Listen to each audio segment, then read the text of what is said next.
Hey, pull up a chair. It's Hacks on Tap with David Axelrod, Robert Gibbs, and Mike Murphy.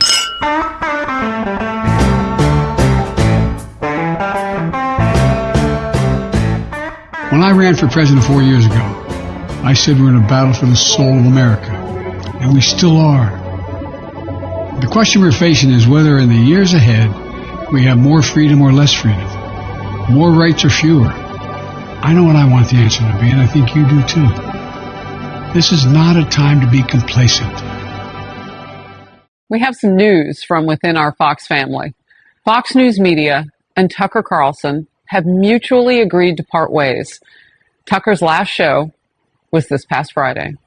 Hello, Hackaroos. Well, it looks like it is Soul of America 1, Fox News 0 in the early innings here. Welcome to Hacks on Tap. This was going to be a Gibbs and Axelrod episode, but David had to go open a car lot somewhere. But he is still calling in from our special Hacks 1 mobile unit somewhere in southern Illinois. And I'm here to keep this from being some Democratic lovin', but to keep it smart because I bring it down. We have a really good guest, Robert. Who do we have today? Well, let me introduce her, but let me tell it through a very quick story, Murphy. True story, God's honest truth. Last week, I'm out and about. Somebody recognizes me, shakes my hand, and their eyes get big.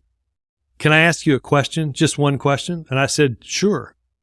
And they said, do you know Jen Psaki? True story. True story. So not only, Murphy, do I know Jen Psaki, but no. I said, indeed, I do know her. And I'm happy to say, Murphy, Jen, Axe, she is our guest today on the Great Hacks on Tap. So, Jen, thank you for joining us. She's the host of Inside with Jen Psaki and an esteemed former White House press secretary. Jen, welcome to the show. Thank you. Thank you. Welcome. We're all big fans. Let me do the plug. It runs Sundays at 12 o'clock p.m. Eastern time. So check it out. Big new hit on MSNBC. Axelrod, do we have you calling in from Mobile One? I do. Like, I wasn't going to disrupt my car lot appearance for you guys. But when I heard Psaki was going to be on here and the president was going to, in order to enhance her appearance here, make his announcement today. We're so grateful for that. To join you guys. I know. I know. It was really nice of him. It was really nice of him.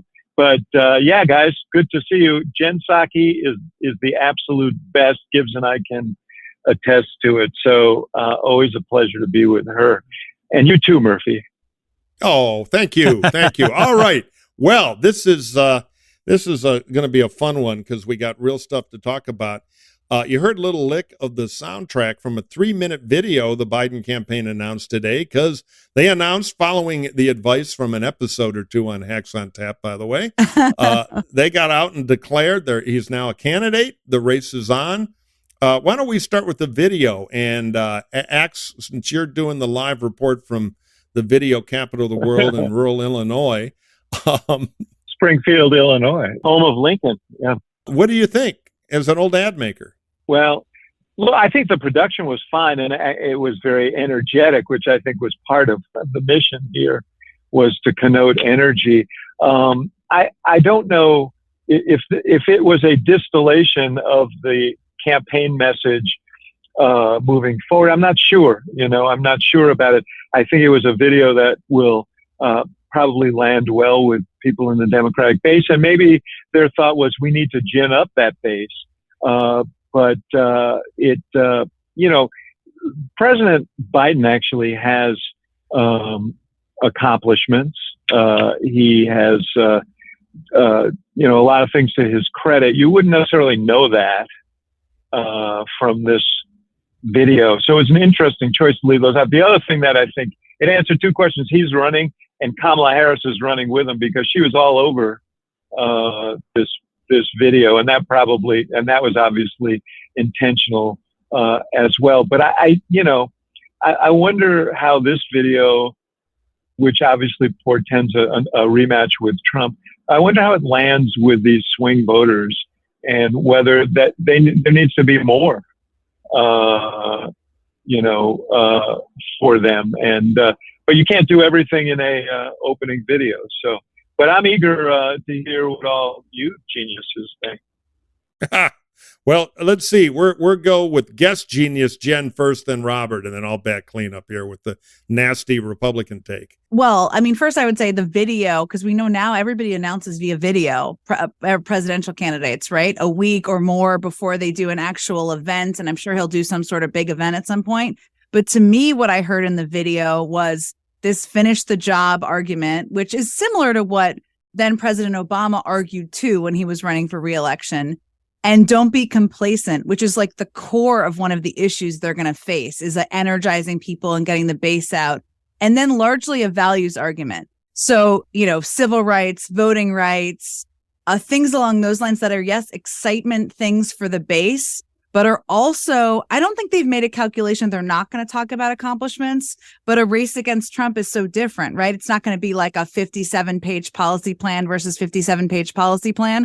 A lot of it will be values based, probably like, that's crazy. This is good. We're going to fight for your rights. They're not. So I think that probably a lot of the themes as of now is what we'll hear from them. But, that's my take.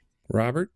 Yeah, I agree with both David and Jen. I mean, I think this video is more for April 25th, 2023 than it may be for September 25th, 2024. I agree that, the upfront is, and we see it, even just last Friday with healthcare in the Supreme Court and abortion, that this is probably more tilted towards getting that base excited. Agree with Axe, the energy in the video, the quick cuts, the movement was clearly there. I think they will, and you saw this at his later event, speaking to the building trades, heavy on accomplishments, heavy on economy, heavy on middle class, which I think, quite frankly, is what he's going to lead with, and then get into the ultimate contrast. So I think this was a April 25th, 2023 video. We're in. You're with me. Let's get excited. And then the argument of how to exactly run for president and do a stump speech is still something we'll have to wait and see writ large. Yeah, I'm waiting to see the actual paid advertising. These videos are kind of a media cycle thing, and I think they can be overrated in importance, but they do set the narrative. I gave it a B+ on Twitter, mostly because our Labradoodle puppy had jumped up on my lap and I was in a good mood. But I think it's whatever so-so. It takes, Murphy. Whatever it takes. You Democrats will work any angle. I thought I had a mixed reaction. I thought it's totally base chow. And maybe that's the move to make now. I'm sure they're feeling some of the poll numbers.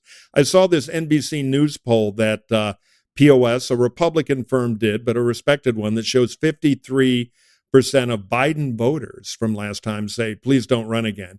So they've got work to do. So they got out the Buddy Rich drum impersonator with the rapid drumming and the quick cuts, which I thought was a little overkill. It was kind of obvious. As from the production point of view, I thought it was bare minimum competent. I didn't feel an emotional connection or high spot, but he did set up the war that the primary voters want. Now he's got to take it to middle class economics with the real campaign and a little bit of his story. These things should be storytelling. At the most difficult time, a country torn apart, an honest man was elected. I want a little more of that and not chop-it-a-chop-it. He's not old. How fast is that drummer? That's him. So I think from an execution point of view, pretty flat, but it was enough. Opening message for the base, sure. Well, it answered the two questions that they needed to answer. Obviously, everything that you see suggests that this was a late-breaking decision to release the video this day. And they're interviewing campaign managers leading up to the day they're announcing this video. So I think that part of the haste, that was part of the why the video may not be exactly what they want. I did go back and look at the video that he did 4 years ago, and it was much more emotionally gripping than this one. And I think it reflected a lot more time and thought than this one did. But here's the thing, he is the president of the United States right now. I think what he's signaling now is just as the last time, he's going to he's going to try and put the focus on Trump, that he doesn't want this to be a referendum. Look, just as Obama did in 2012, we worked very hard for a year to make sure that race was not a referendum, but a choice. And he was setting that up here. But I do think when you're president, you've got to tell a story about what you've done and where you've been. And that wasn't here. And I thought it was interesting that the first hit he did after this video was an economic hit where he talked about middle-class economics, as Gibbs mentioned. I actually think that's important. And I kind of would have liked a little bit more of Scranton Joe in this thing. Yeah, they've got that great Scranton Joe story, though I got to say, late breaking news, the president likes it because he just tweeted, "I am running, check out my talkie." Okay, that joke landed with a thud. Go ahead, Jen. Yeah. Hannah, can we get a puppy over to Murphy for the rest of this podcast? Because by the way, I don't want to hear Murphy about what's jumping in your lap. Okay. Now I've got to Not even unforget cute that. dogs. Yeah. No, I mean, I think in that same NBC poll you mentioned, Mike, also the majority of people who did not want him to run because of his age, right? And it's possible to overthink that and over worry about that, because part of what people like about him is what everybody's just talked about, right? The Scranton Joe, the kind of somebody who pulled himself buff by his bootstraps. That's his story. Well, just a decent, honorable guy. You know? Yeah, and he's an honorable guy. Yes, of course. But I do think the age, the energy it's out up there. for the I job is like every single, and Axe and Gibbs and you all have seen a lot of polling, know this, every week in the White House, you would get, when I was still there, which was almost a year ago, but it was still a case then, you would get a little bubble, polling bubble of like the word bubble, right? And it was age and up to the job, always the thing that pops. So yes, you can overthink that, but I think clearly in this, that was on their minds, as it should be. And you can see that. But you know what? Here's my prediction, and I'm loath to make too many predictions in this very volatile political environment, but I don't think he's going to get younger. Okay, that's not the way it works. He's Kreskin, I think you're right. They're going to have to figure out it. His answer has always been, "Well, watch me." I'm not sure that he's going to have, I think, better answers about the value of his experience and the value of those years. And but I mean, the question on the age thing that is so hard to answer is like, I'm watching you. You're doing great now. If people, a lot of people worry about him now, but you're doing great now. But how do I know what you're going to be like when you're 83 and 84? And that's a tough one to answer. But the one way you deal with it is compared to what? A guy who's 76. It turns out no spring chicken. Yeah, if it's him. If it's him. Yeah. Yeah. Or twice impeached, multiple indictments. Yeah. The only route they've got is make the accomplishments, the hell yes stuff, so big he can score big in a debate by saying, "Not bad for an old guy, huh?" And it's locked and loaded because he's earned that cred, but he's not there yet because nobody knows the strong stuff he did, often with Republican help. Yeah, like for instance, Joe Biden can say, "Look, Donald Trump, I'm older than you. You talked about infrastructure every week. I got it done," right? There's something to your line on that, Murphy. I mean, I think we should just step back here because the structural guts of the video are obviously interesting to analyze, and it fills up podcasts, for instance. I do think that Thank God. Nothing wrong with that, pal. What else would we talk about? Don't pull the thread on that big sweater. Yeah. No, but I mean, the mechanical of this is very simple, right? They need to start raising money because they're going to have to raise a few $1 billion, and they have to start building a campaign, none of which you can do until you put out a video and file a statement of candidacy and say you're going. So I definitely think they've got a long time on the message stuff. They're going to see it every day out of the Rose Garden, in the White House. But I think a structurally sound, very smart move to get on with the building of a campaign, to get on with the raising of money. It takes a long, long time to build that. You don't snap your fingers, even as the president, and have a national campaign that's humming and a couple of $1 billion in the bank. to tell people about your accomplishments and color in the lines of your opponents. And they say they're going to start up with the paid ad soon. So when they go wide and serious, it'll be interesting to see. Now, speaking of building out a staff, what do we think of these senior staff appointments? Caveat, in a presidential reelect, the campaign manager is not the campaign manager. They're sitting in the White House. Yeah, exactly. Right, And the exactly. campaign manager is the worst job because somebody in the White House screaming, you know, we need the plane to fly upside down today as part of our new topsy-turvy thing. But I don't know the people. I know the campaigns. I saw Warnock for the deputy manager. I thought, smart. I saw Kamala Harris for president. I thought, holy crap. Am I being unfair-ish a little? Your first point was the right one. These guys are going to execute whatever the direction and orders are coming from the White House. The question is, David Plouffe was in the White House in 2012. He was very, he was an important voice. I don't know what happens when you have 3 or 4 voices in the White House, when you have not just a sort of political person in the White House who's deeply involved with the campaign, but like a Politburo who has to, who are just, I think that, irony. So that, the question is there going to be clear and consistent direction from the White House, or are these guys going to be thrashing it out among themselves? Is there going to be confusion among the folks who are at the campaign and have to implement that? But Psaki, you worked with a new manager, so why don't you talk about her? Yeah, I mean, one, I would say Julie has like a really fascinating backstory. Not that this makes you a better campaign manager, but she's like a really interesting person.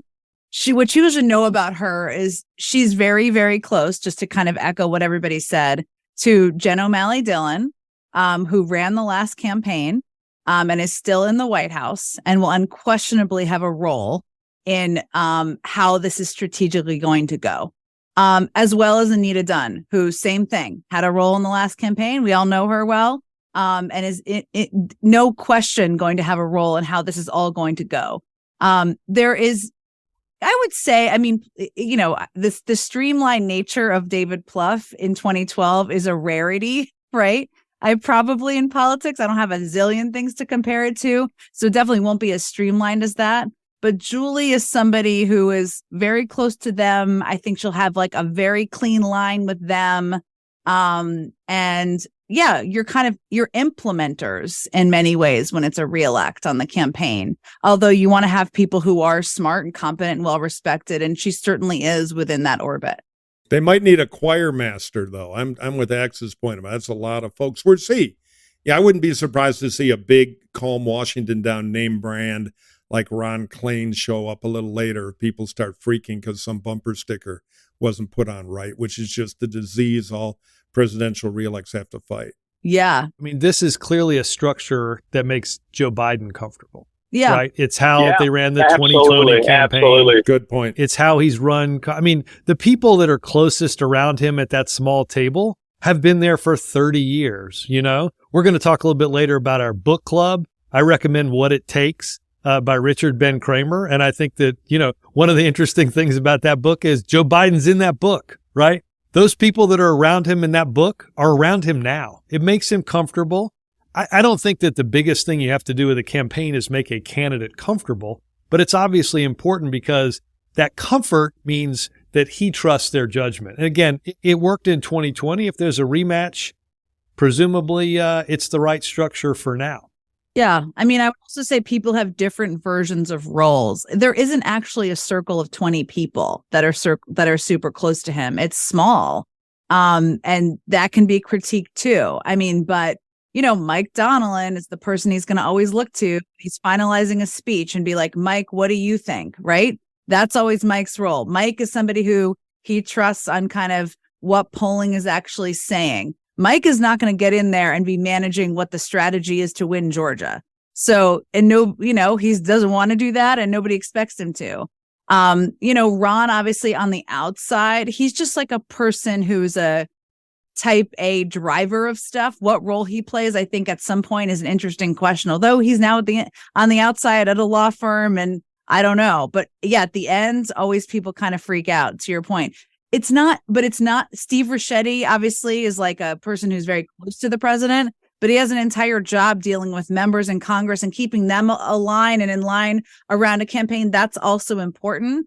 So yeah, there'll definitely be, I'm certain, debates and disagreements, but it's not as if there's 30 people and they all have slightly different lanes. That's a good point. And the choir has been singing together for a long time. Yeah. Yeah. So they've made that work in Biden world in the past.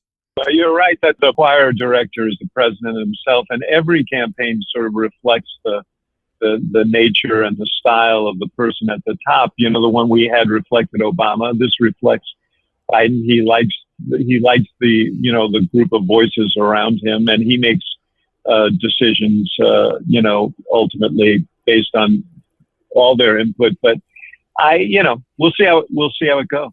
I will say this, I just double click for a second on Jen's point, which is everybody has to know their role, right? Whether it's 2 people or 20 executing that, it's waking up every day knowing what you have to do to move the ball forward and getting this done. And it essentially connects Murphy and Axe, your points about sort of the concern on some, but also Jen's understanding of both who that inner circle is and understand, and they've got to all understand what's their job, right? Every day, focus on it's Bill Belichick, right? Focus on your assignment and let everybody else focus on theirs. And the president will call Ted Kaufman still, of course. He will call Ron Klain. He will call Chris Coons.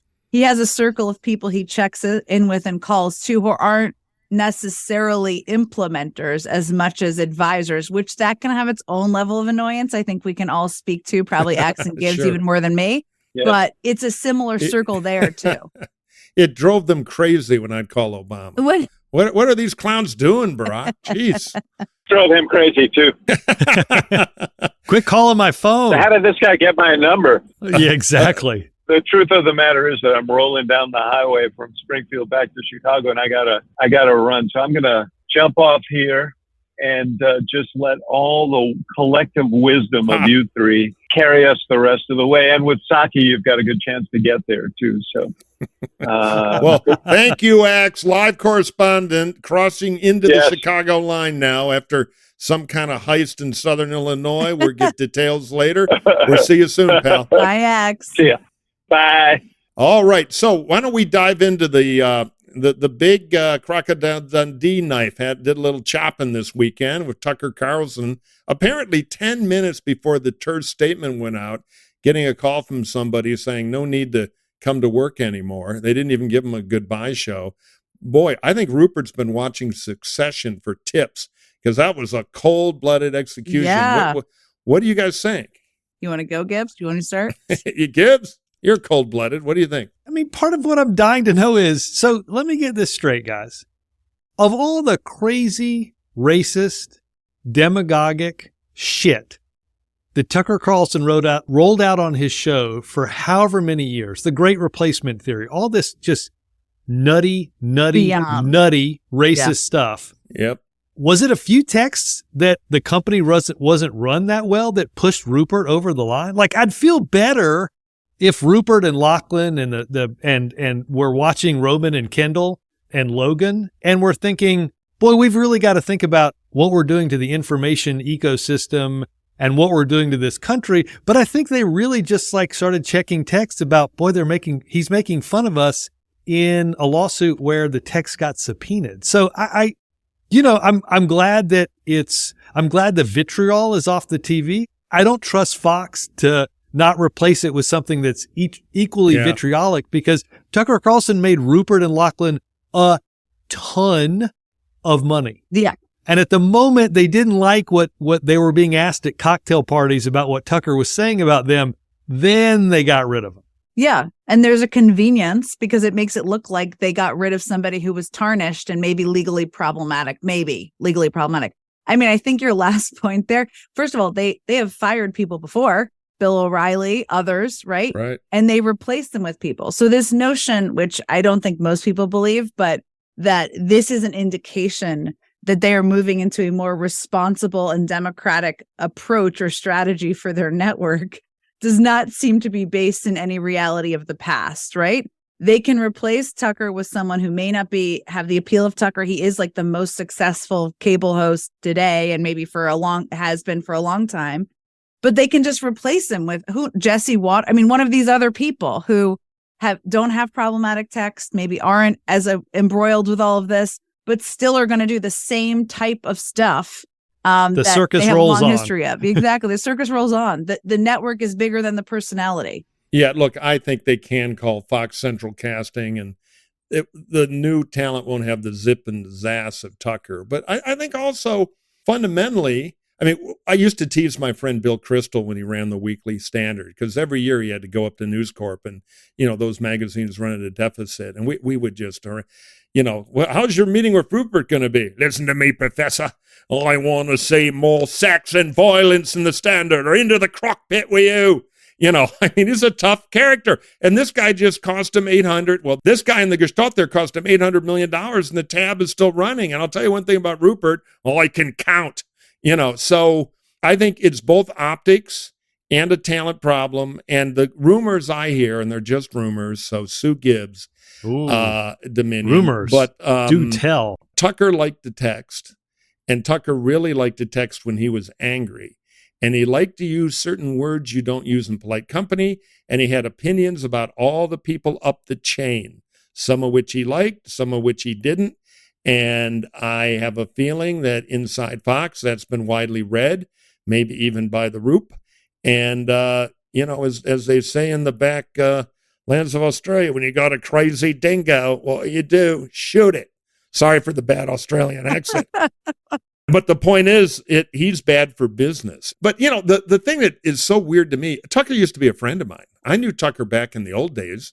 Good guy, smart magazine writer, really talented, always a little quirky and contrarian, but sane. Then Faust showed up, and here we are. So it's kind of a tragic story, too. I think. Yeah, tragic. He's lost a job now at CNN, MSNBC, and Fox. There should be some color-coded medal that goes along with the trifecta. With something like that. I mean, it feels like he's going to be okay. Yeah, I was going to say. No. He's going to pull himself up by his bootstraps. Russia today is calling. So let me bounce this off you guys. Does his next thing have a material effect on American politics? Does he start his own streaming network? Is he the new OAN guy? Will that be meaningful? Does he announce today he's running for president? Or does he announce, we made a deal, I'm going to be Trump's vice president? God help us. And then we got the dream team. What do you think he might do? Because I think his media career is viable, but it'll be tarnished now. Without that big microphone, it's not going to be the same. Mm-hmm. But is there something outside the box he could do that would really impact the next cycle on at least the Republican primary side? I'm not sure, but I'm curious what you think. Crazier things have happened. Also, if you're him and you run with Trump, because crazier things have happened, then you can kind of rebuild yourself. Not that he needs to rebuild himself in the base necessarily, but he can kind of like be relevant, right? Yeah. And it's like, how can he be relevant and like clean some of the tarnish off for a minute? But I don't even know how much he needs to. He still has a huge following of people who are mad that he was fired. So anything's possible. Gibbs, what do you think? My guess is that half the shock in Republican land was exactly the question you're asking, Murphy, is, oh God, what's he going to do next? Yeah. Right? Because, and you watched it, people would go on that show and they'd bend toward what Tucker wanted to hear. I mean, after all, that's how Ron DeSantis got into Ukraine as being a territorial dispute, as if. Although to be fair, Ron DeSantis filled it out. Right. He wrote it. It wasn't that he was asked. Right. Yeah. It was this Southern Alabama had invaded the panhandle of Florida and therefore was a territorial dispute. But my guess is there's a lot of nervousness in Republican land about what it means. Is he going to come in and start, poking at us? Is he going to start driving the train in a decidedly different way? You could imagine it could make Kevin McCarthy's life miserable. It could make any of the Republican nominees miserable. My guess is that he is, I think there's a whole legal bent to this that we're not getting into. I think, obviously there's a discrimination suit. And to your point, Murphy, there may be a lot of texts, a lot of material and evidence that are going to get waded through. But my guess is that he's going to want to strike while the iron's hot. And every day that he's not in behind that big microphone and anybody else is a day people are moving from him to somebody else. Someone else. Yeah. I think he has to flood the zone somewhat quickly. I mean, look at Keith Olbermann.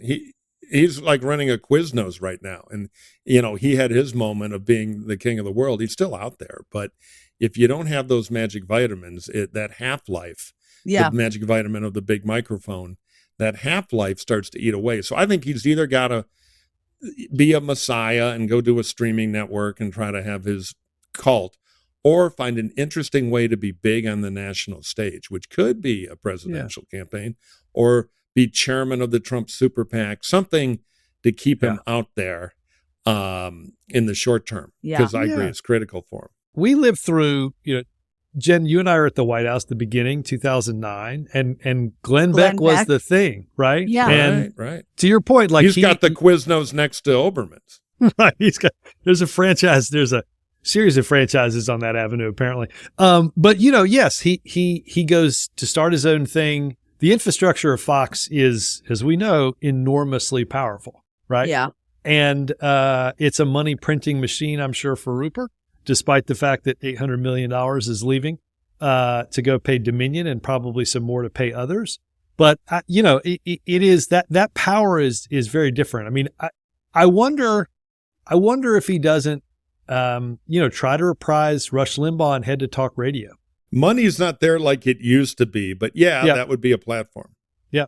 Where he could be relevant and then do other ways to make money. Although he probably has, he took money with him, right? He's not. Well, they're going to pay off the contract, I think. He hired a guy named Brian Friedman, who's a junkyard dog litigator on these things. My guess is that if you draw $3 million a night, 5 nights a week at Fox, you're not rubbing nickels together to pay the light bill. Right. He's not going to be starving. No. He's young enough, though. He needs the next act, at least a big public role. Yeah. Or he might try the risky streaming thing, or he goes away from the year and comes back, My Hellish Journey, and flips the other way, and the old Tucker's back with a bestseller and re-loved by the establishment. There are a lot of moves he could make, and I think he is pretty cynical.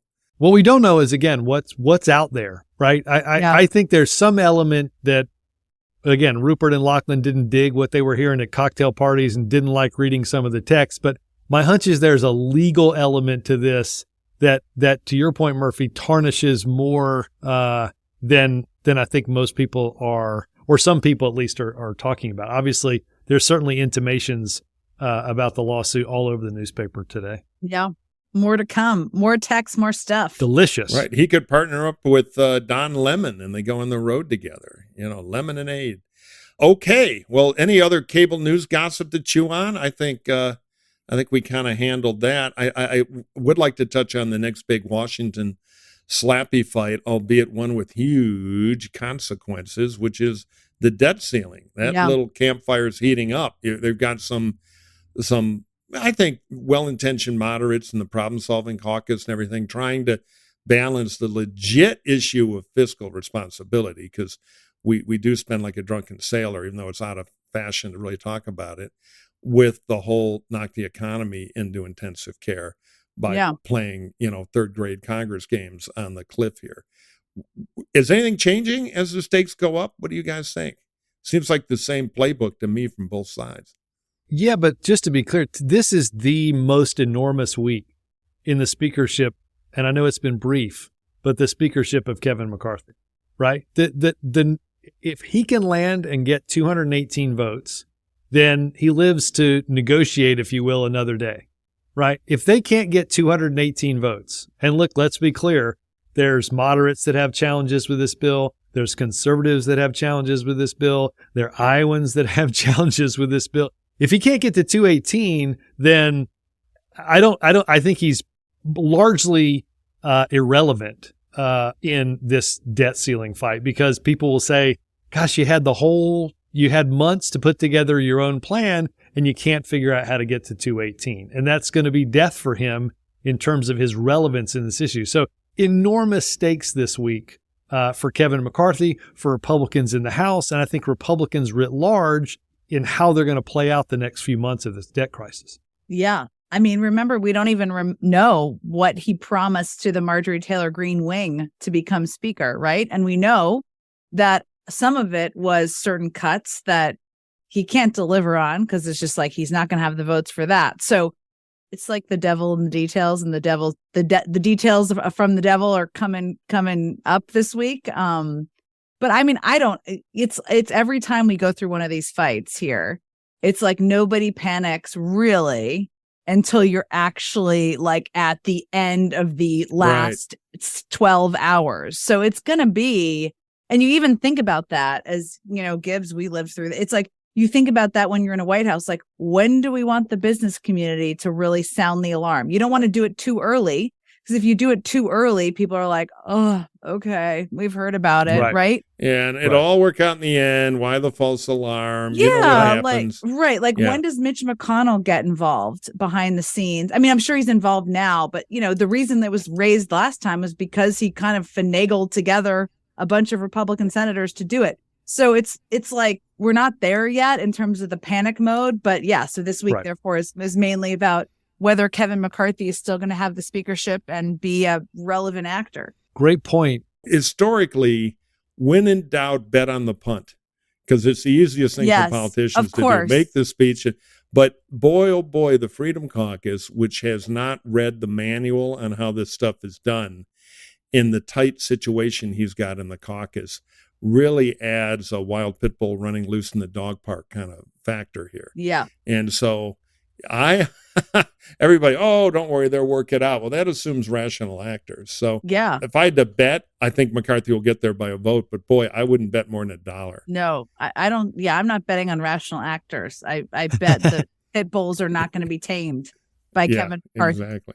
That's why this is so interesting. To your point, Jen, like this is the end of April. This thing is probably not going to play out in earnest until mid to late July, maybe even slightly later.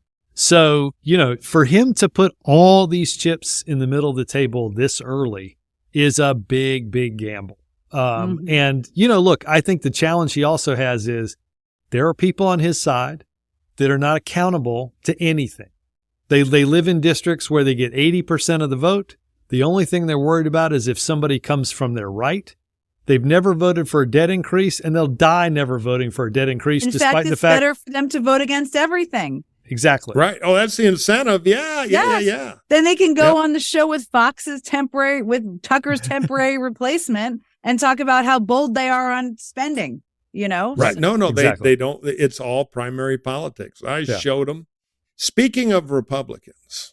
And primary politics. Yeah, there's a little bit of zipping and zapping going on in the Republican presidential race. Yeah. I mean, we can talk about Trump, but let's put him on ice for a minute. Though I do think the Biden announcement. My dream too, Murphy. Yeah, exactly. Short-term ability to say, well, it's me and Biden now, and engage on Biden, and maybe that'll crowd out some people. But Trump fatigue is real. We talked about that before. All the other candidates are making little moves. So Nikki Haley today, former governor of South Carolina, former UN ambassador, gave a speech, or is giving a speech. I don't know if it's happened already as we tape this, at the Susan B. Anthony Foundation, which is a Republican pro-life group. And she's pitching that she alone has the magic formula how to talk about abortion, because she's trying to square the circle between the social conservatives who feel like they've got a moment now to run the table, and the party regulars who are like, really, we're going to blow an election on this?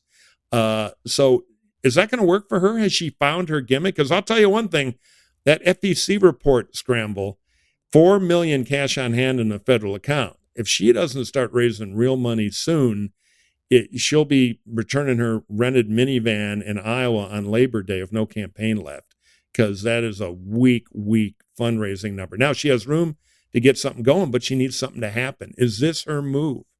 I haven't seen a text of the speech yet, but I think the argument is going to be, I know the tone and the language to be able to sell the reasonable pro-life case. What do you think? Either one of you, whoever wants to go first. What's the reasonable pro-life case? I don't, the reason, the challenge for them is, I don't think I think the challenge that she has is, and I saw some brief thing on it where she said, we should have the consensus position. The consensus position was Roe versus Wade, right? The Supreme Court wiped away the consensus position And now we're dithering over the 35%. I'll make the argument the Republicans will make. You don't want to run a campaign backwards. It is what it is. We have to talk about what we're for going forward. We are not for DeSantis 6-week madness. But middle of the second trimester with exceptions, so no late-term abortions, there is a position Republicans have won plenty of national elections on. But you basically have to let go of the first, you can debate whether it's 18 weeks or 20, and then be about, with exceptions, abortion limitations after then. That's a defensible political position. And the question is, will she try to stake that out, or will she try a card trick? Well, just because, gender, I'm female, therefore I can make the argument, therefore I'm a better messenger for the hardcore stuff, which I think will be tricky. I mean, Tim Scott, who has a grip in the evangelical lane because he's got that story in Iowa, has been not sharp. He needs work on how he answers press questions. He hasn't had this experience. Most of them, he was surprised he was asked about abortion, but yeah. Yeah, well, they're all used to being like the senator in the red state where it's easy. They always start bad. The question is who's got the learning curve. But if you were to decipher his hard-to-decipher answer, it was, I will pass the most pro-life bill that will pass my desk as president, which is old Republican code word for basically can get enough support in the Congress to get to my desk, which instantly rules out 3/4 of the scary stuff, maybe all of it.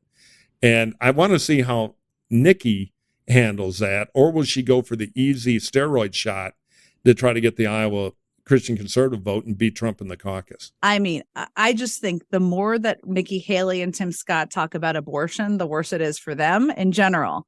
And what you're saying about like a reasonable position to run on was when Roe v. Wade was still the law, right? So that's the people were not as enraged across the country. And so they're confronting that in a different way. And I haven't seen the text of the speech either, but I feel like, some of the reporting suggested, and we'll see if this is true, is that she says something like, it doesn't matter if it's 6 weeks or 15 weeks. It's like, actually, it does matter. It matters a lot. It matters to a lot of people. Right. But beyond that, what I thought was so interesting, one, I think Tim Scott is compelling on his best days. I also think Nikki Haley is very compelling on her best days, right? But they wrap themselves into a pretzel on this issue because it's a hard issue for them to talk about. And that is about more than the issue. That is about, are you being authentic to what you believe to voters and the public?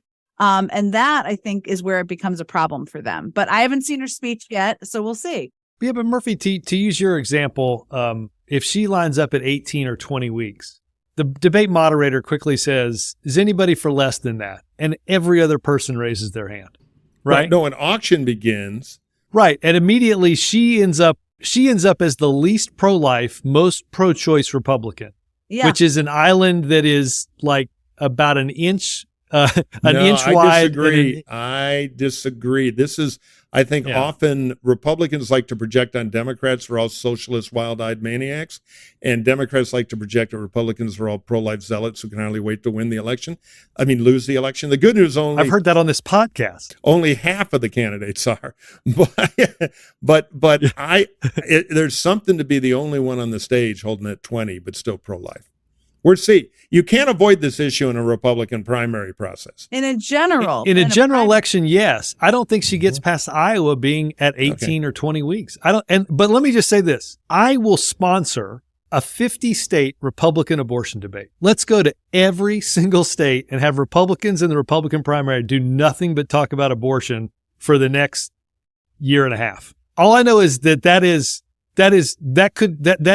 nothing could be better. That's the Democratic for Democrats dream in this election. Nothing could be better. Yeah, that won't happen. But if you can get out of Iowa with a coalition of pro-life evangelicals and party regulars, beat Trump there, which I think you can do, and then go to pro-choice Republican New Hampshire and beat him again, then you get to write your abortion ticket for the general election. Particularly if you're from South Carolina. But anyway, we're going to wait and see. I want to see if Nikki has found a way to be the uncola on this and get an advantage. Because if she doesn't come up with something soon, which would give her an angle to get attention and raise money, she's in real trouble. Now, what about Christie? He's out sending huge trial balloons that he's going to run. He's going to beat up everybody. He went to New Hampshire, attacked Trump, attacked DeSantis, went after the Disney war. I mean, I don't know if he gets himself elected, but there's going to be a lot of bite marks on the other candidates, which could be catalytic. Well, bite marks on the other candidates, though, might be good for Trump, right? I mean, yeah, though he might get the worst bite marks from Christie, the once loyal pit bull who has turned on the owner. That's true. Yeah. But Trump might kick off the kick. Who knows? And the more Chris Christie's biting other candidates, it's good for Trump. I mean, the thing about Chris Christie, when I still remember in 2012, we were on the campaign in 2012 when he came with Obama. They went to New Jersey. They went to they hugged. I know that's probably the hug he most regrets in the world.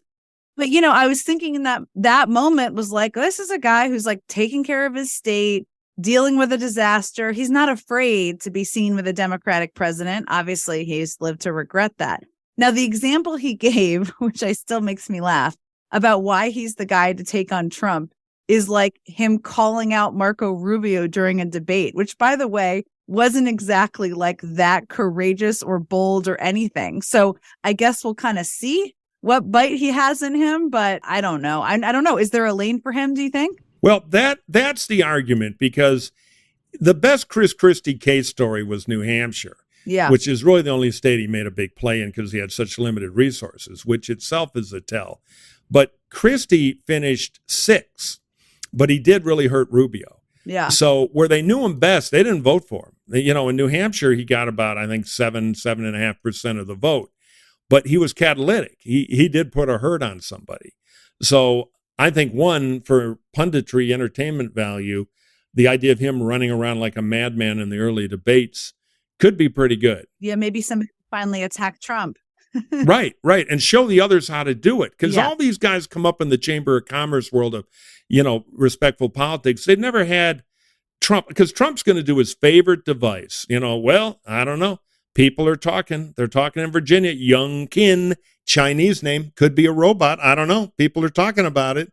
Tim Scott, bachelor. I don't know what's going on there. People are asking. Ron DeSantis, crazy parties, young girl. I don't know. And they've never dealt with anything like that in their political lives. Christie, the brawler in the early stages, the summer debate in August, may teach them what they need to know. So I don't know. I think he could have a huge impact without ever winning the nomination. He has two things that you can't bet against. He has no fear, and he has nothing to lose. Yeah. Right? He's not going to there's no meeting where Chris Christie is sitting down with his lieutenants and their theory is what's the downside? Let's play this safe. He's pulled the pin on the grenade and he's walking into the meeting. And so and look, he's smart, right? He's smart. He's really good on TV. He's really good on these debates. Just before I logged in to record this podcast, I was doing a quick hit on MSNBC, and there was some reporting by the Trump reporter for MSNBC that Trump had said something on Truth Social about he may not participate in these debates in August. So that could be a tell that he thinks that Chris Christie, he clearly would be the target for everybody, but that Chris Christie and others may come at him. Right, but that's a bluff. Donald Trump will never let there be national microphones if he can't. I totally agree. I agree. Yes. He's afraid of that. He hasn't figured out that. Yeah. It's his negotiating tactic to get what he wants most about who is and who isn't probably going to be on that stage. Yeah. I would say before we get off this Republican merry-go-round, let's touch on Ron DeSantis a little bit because, look, I think you and I, Murphy, we've talked about this a lot. I know I've had these conversations with Jen over the years.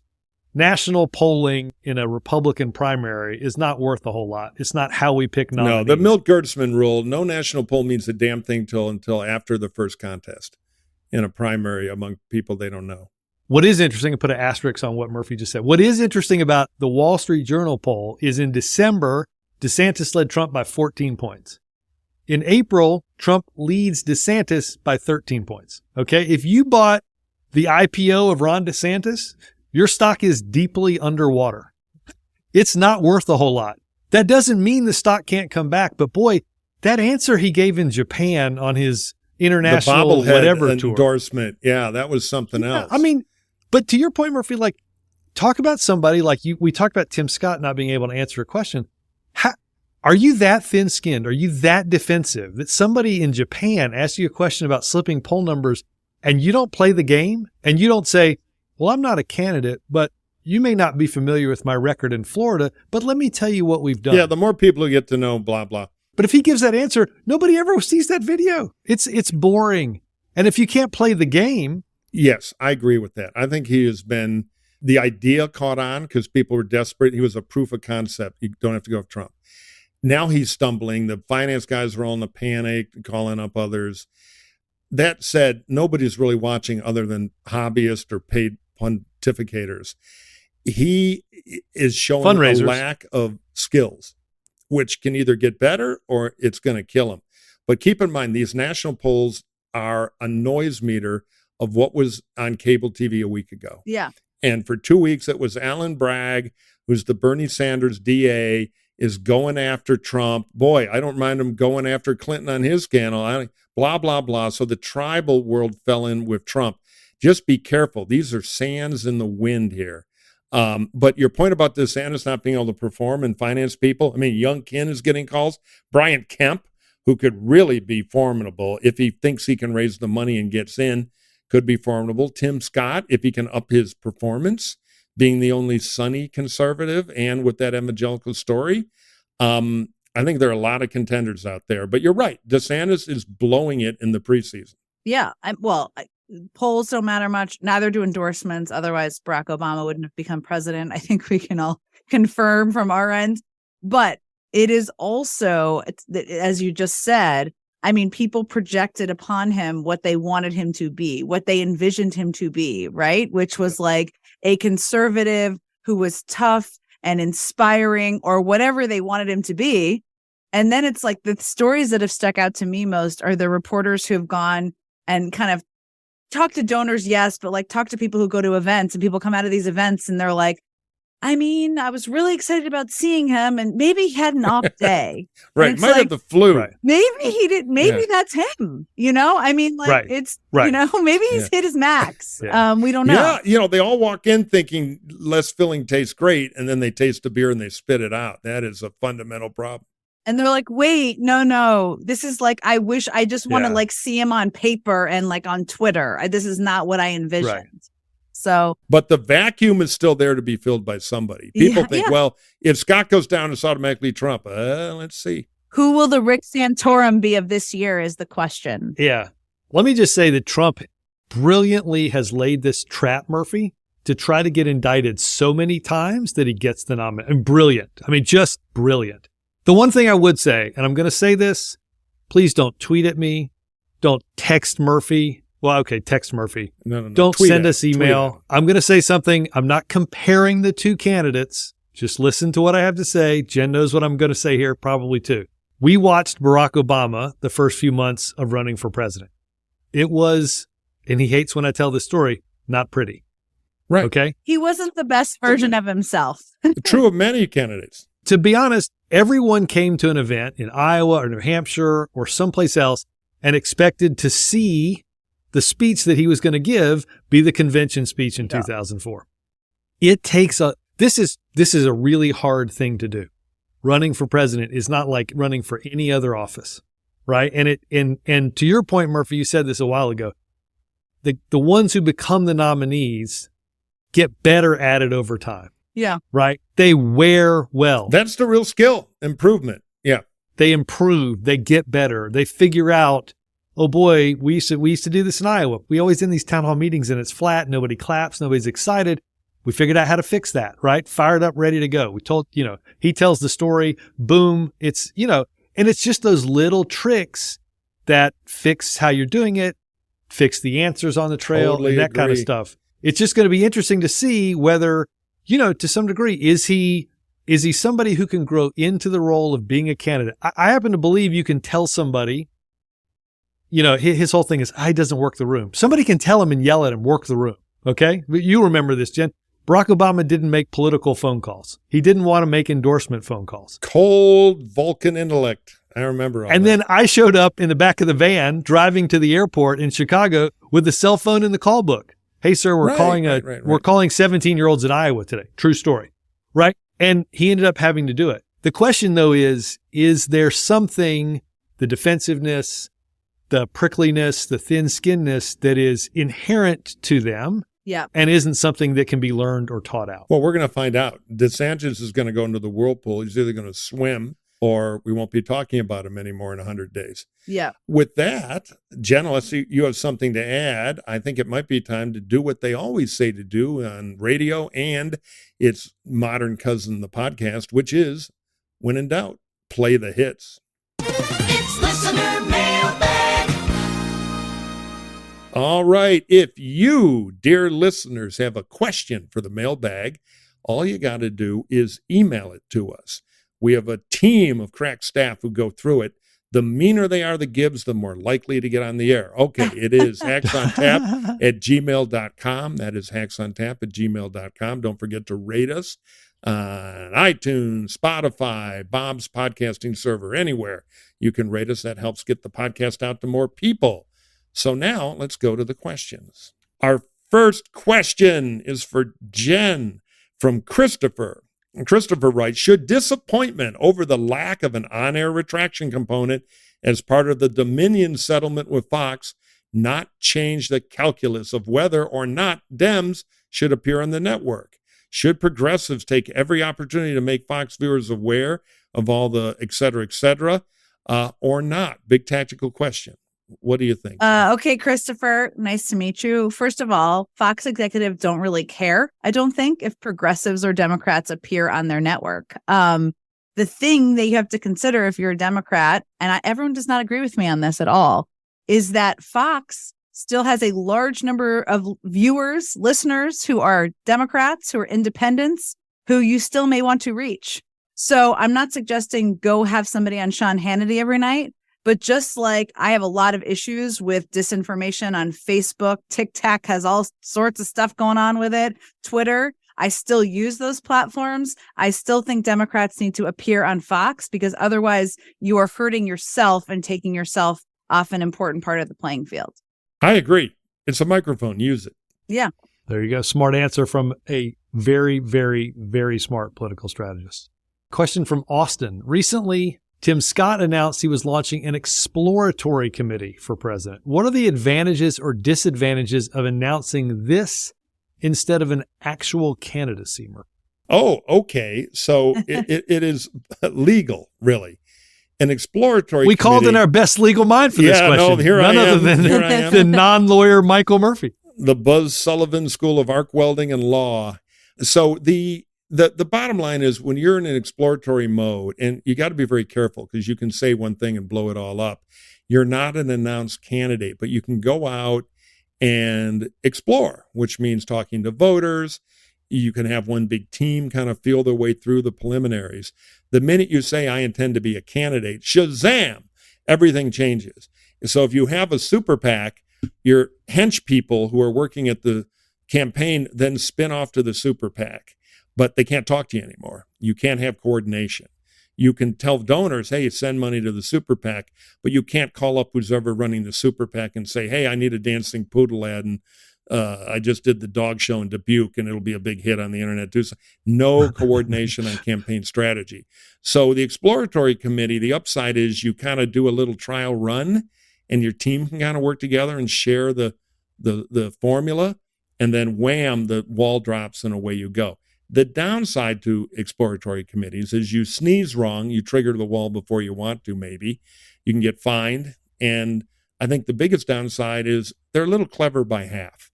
Quit exploring. You're not exploring. You're running. You're using an accounting loophole. Oh, God, another Washington, blah, blah, blah. So I'm always against public exploratory committees.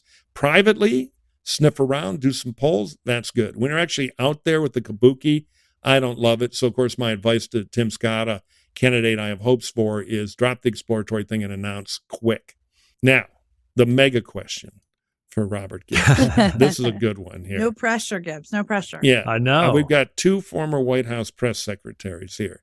So Eleanor, the deadly questioner, she's been working on this for a while. Here you go, Gibbs. Fastball over the plate. Front row. What is your favorite press conference you have ever watched, been involved in, and why? Or the worst? Well, let me give you an answer. I'm gonna be Jen Psaki's spokesperson now and give an answer for kind of both of us. I don't know if this would be her answer, but she reminded me as we were talking through these questions about a very fun day in the White House late in 2010. We were negotiating with Congress about how to basically extend the tax cuts. How were we going to get a little bit more economic stimulus? What was the budget, and what was everything going to look like here in kind of the lame duck session? And I knew on the schedule that Bill Clinton was coming in to see President Obama, and I mentioned to him offhand, in an earlier meeting, hey, if Clinton thinks we should basically cut this deal to extend the Bush tax cuts in a trade for additional economic stimulus, if he agrees, we should figure out how to make that public.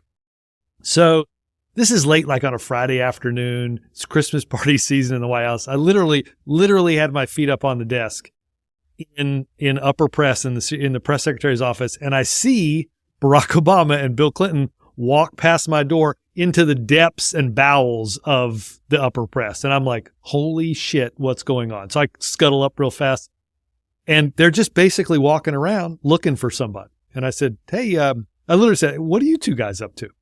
And literally they said, well, we were trying to get in the press room, but the door's locked and we don't think there's anybody in there. And I'm like, what do you guys want to go in the press room about? It literally was like two kids asking permission to go do something. So like the great thing was there's like two people in the actual press briefing room because nothing was scheduled, probably two cameramen that were trying to catch some sleep. And I said, okay, you guys want to go in the press room? You got to give me like 2 minutes because I got to find some actual reporters, right? Katie Hogan gets on the phone, makes an announcement. 2 minutes to a statement by the president. Everybody comes scurrying. And people remember President Obama, former President Clinton go out there. They do a few questions. And then President Obama says, look, guys, I'm late. I got to get up to the Christmas party. But if you guys want to, ask former President Clinton a few questions, go ahead.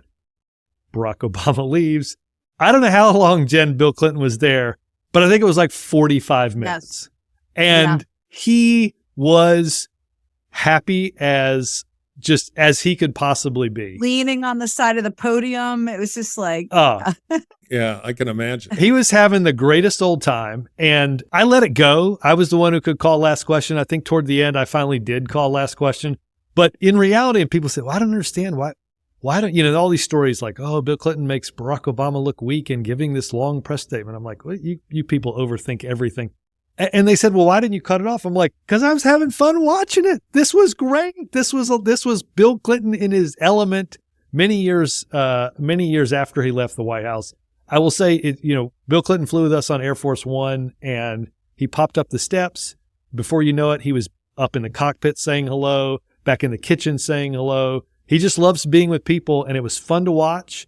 It was a very memorable event, a very memorable story, and lots of fun. Confess secretly, as press flack, you were thinking, maybe Barack will learn a few tricks here from the master, too. A little of this might rub off. The only thing I could really think was I had a real defined purpose in getting the two of them to be for something that eventually we got through Congress. And I was just thinking, just as any press person does, once you get your message out, kill everything because you don't know what's going to come next. Yep. Don't compete with yourself. Exactly. That's the one thing I was worried about. And I was competing with watching just the fun of this all happening. Jen, what do you remember from that? Oh, I remember that before they got to you, they got to the press assistants, and President Obama knew who they were and knew what they did. And he was like, hey, can you open these doors for us? And I think it was Katie Hogan or Ben Finkenbeiner who came running upstairs, I think where I was, to be like,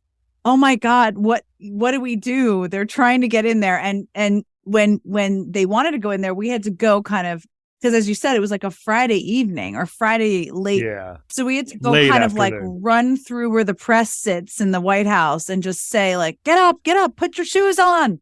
Get your notebook. Yeah, exactly. Get a pen. Comb your hair. Whatever. Right, exactly. Get in your Put chair. a sport coat on. Yes, exactly.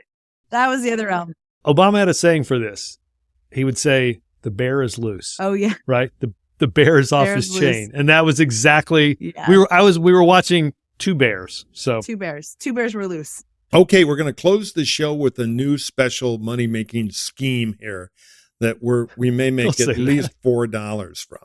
Gibbs, explain the new Hacks on Tap College of interesting knowledge book club. So we have guests come on all the time. We read a lot of books too, and we want to share what guests are reading, what we're reading, what we've read before that are interesting. So we're setting up a book club.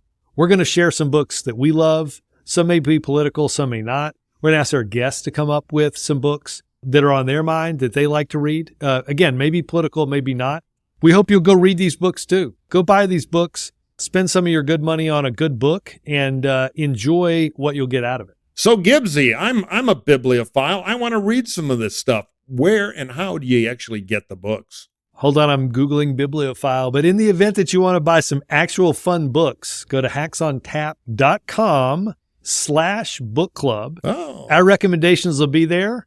Point and click, order a book, sit back and enjoy, learn a lot. Some of it could be political history. Some could be I love it. just stuff that we're having fun reading. So Jen, kick us off. What's your book? I'll do mine and Gibbs, you close. The inaugural recommendation. Oh, I love it. Okay, I'm going to do two because I'm just going to cheat. One is Third Girl from the Left by Christine Barker. It's her story. She was in one of the original casts of A Chorus Line, and it all takes place during the early years of the AIDS epidemic. People didn't even call it AIDS.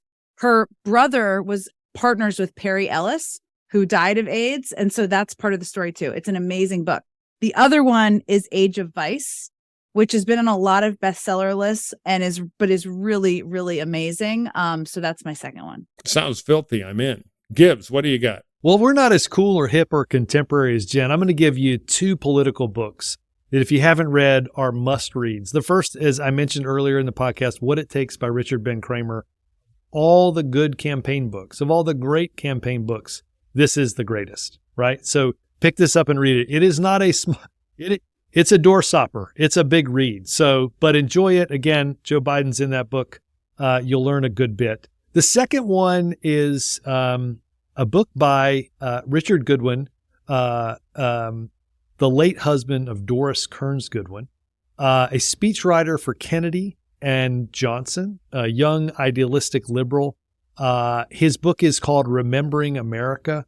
I read this book in college. I've read it many times. I cannot tell you how excited I was to find in a used bookstore last year a hard cover copy of this. I grabbed it off the shelf and ran to the register to pay for it. Remembering America. Murphy, what do you got? I didn't know we had to have two books here. My God, I was told one, but I have 1,000 You political can do books. one. So, We know you've only read one, so just do that. all right, I'll do a fun one. You got to go to one of the used book sites for this. It might not even be in our stores, so there goes my 3 cents. But You Are the Boss by Ed Flynn, who was the old Bronx Party Democratic boss.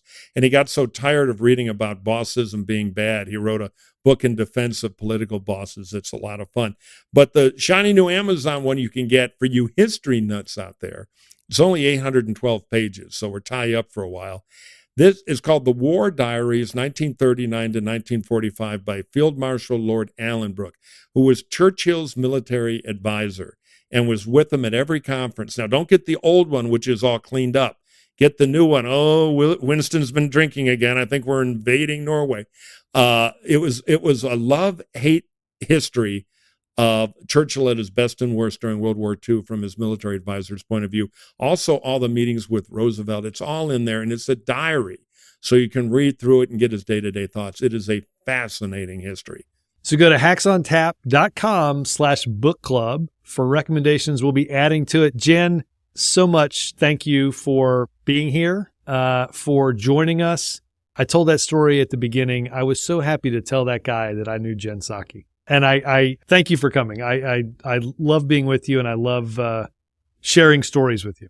Thank you. Well, Gibbs is my favorite boss I've ever had. And Mike Murphy, you seem pretty good too. So well, luckily my staff is tied up in the other room, duct tape, so they can't deny it. Jen, thank you so much. And again, folks, we're telling you, if you only watch one show, go on Sundays at noon Eastern or TiVo it or save it on your DVR on MSNBC to the hot new show Inside with Jen Psaki. It is must-watch TV. Thank you so much for joining us, Jen. Thank you.